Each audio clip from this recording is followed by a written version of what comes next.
Bulletin का आगाज करेंगे। मिलिट्री कोर्ट्स में ट्रायल के खिलाफ सुप्रीम कोर्ट में दरख्वास्तों की समाअत पीर तक मुलतवी कर दी गई है। पंजाब हुकूमत और अटॉर्नी जनरल ने जेर हिरासत अफराद की रिपोर्ट सुप्रीम कोर्ट में जमा करा दी। अटॉर्नी जनरल ने दलाइल का आगाज कर दिया। दौरान समाअत 7 रुकनी बेंच में शामिल जस्टिस मंसूर अली शाह ने इस्तफसार किया, क्या आर्मी एक्ट या ऑफिशियल सीक्रेट एक्ट के तहत तो ट्रायल तब होता है जब बात कौमी सलामती की हो। फौज कैसे फैसला करती है फुला बंदा आर्मी एक्ट के तहत हमारा मुल्जिम है। फौज चार्ज कर सकती है लेकिन ट्रायल तो सिविल अदालत में चलेगा।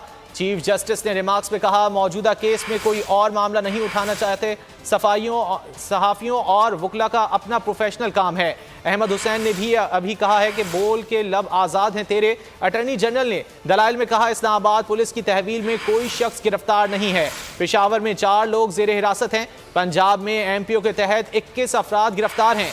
इंसदादे दहशतगर्दी कानून के तहत 141 अफराद गिरफ्तार हैं। सिंध में 172 अफराद जुडिशल तहवील में हैं। 345 अफराद गिरफ्तार हुए और 70 रिहा हुए। MPO के तहत 117 अफराद जुडिशल तहवील में हैं। 102 अफराद फौज की तहवील में हैं। फौज की तहवील में कोई खातून और कम उम्र नहीं है। कोई सहाफ़ी और वकील फौज की तहवील में नहीं है। मिलिट्री कोर्ट्स में ट्रायल के खिलाफ सुप्रीम कोर्ट में दरख्वास्तों की समाअत पीर तक मुलतवी कर दी गई है। पंजाब हुकूमत और अटॉर्नी जनरल ने जेर हिरासत रिपोर्ट सुप्रीम कोर्ट में जमा करा दी है। अटॉर्नी जनरल ने दलाइल का आगाज कर दिया।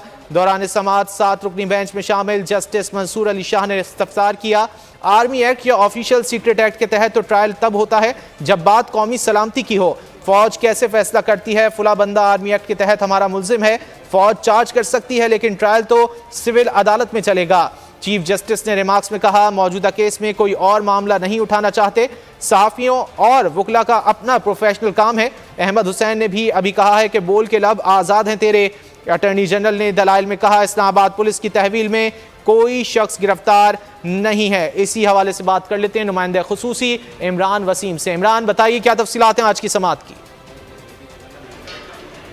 जी बिल्कुल, अटॉर्नी जनरल ने आज जो है ज़ेर हिरासत जो अफराद है उनसे मुतल्लिक जो रिपोर्ट्स जो है वो आज अदालत में सुप्रीम कोर्ट के 3 रुकनी बेंच के सामने पेश कर दी है।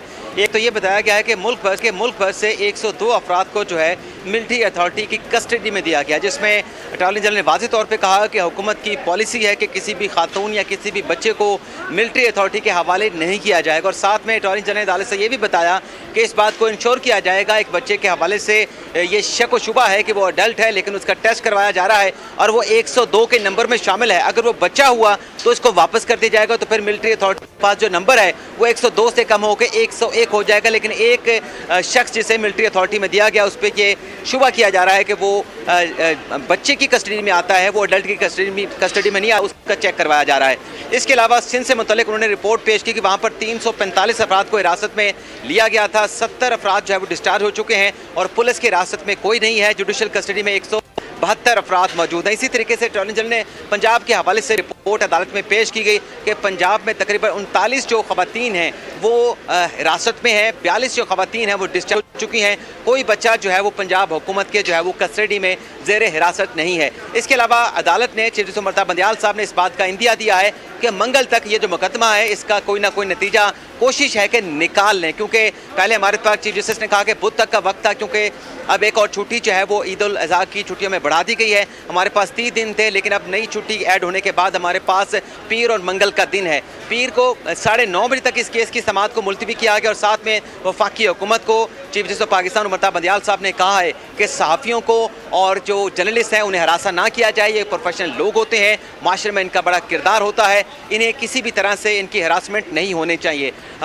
पाकिस्तान तहरीक इंसाफ के चेयरमैन के वकील उज़ैर भंडारी अदालत में पेश हुए। उन्होंने कहा कि मैं अपने क्लाइंट से मिलने गया, मुझे इसके बाद कस्टडी में लिया गया और कुछ देर कस्टडी में रखने के बाद मुझे वहाँ से जाने दिया गया। मुझे नहीं मालूम कि मुझे क्यों हिरासत में रखा गया। इस बात की यकीन दहानी कराई जाए कि आइंदा मुझे इस तरीके से कस्टडी में नहीं रखा जाएगा। अटॉर्नी जनरल ने यकीन दहानी कराई है कि उज़ैर भंडारी को जो है आइंदा जो उनके साथ हुआ वो नहीं होगा। और साथ में लतीफ़ खोसा साहब ने भी अपने कुछ माजी के वाक़यात का जिक्र किया कि हमें भी हरासा किया गया, फायरिंग की गई मेरे घर के ऊपर, मेरे अपने बेटे के हवाले से भी उन्होंने बात की तो अदालत ने कहा, अटॉर्नी जनरल ने कहा कि ये मामला जो लतीफ़ खोसर साहब बात कर रहे हैं, ये निगरान हुकूमत, पंजाब हुकूमत के जो है वो डोमेन में आता है। वज़ीर दाखिला राना सनाउल्लाह साहब जो हैं वो मरकज़ के वज़ीर दाखिला हैं, पंजाब या KPK में या बलूचिस्तान में, सिंध में उनका कोई किरदार नहीं।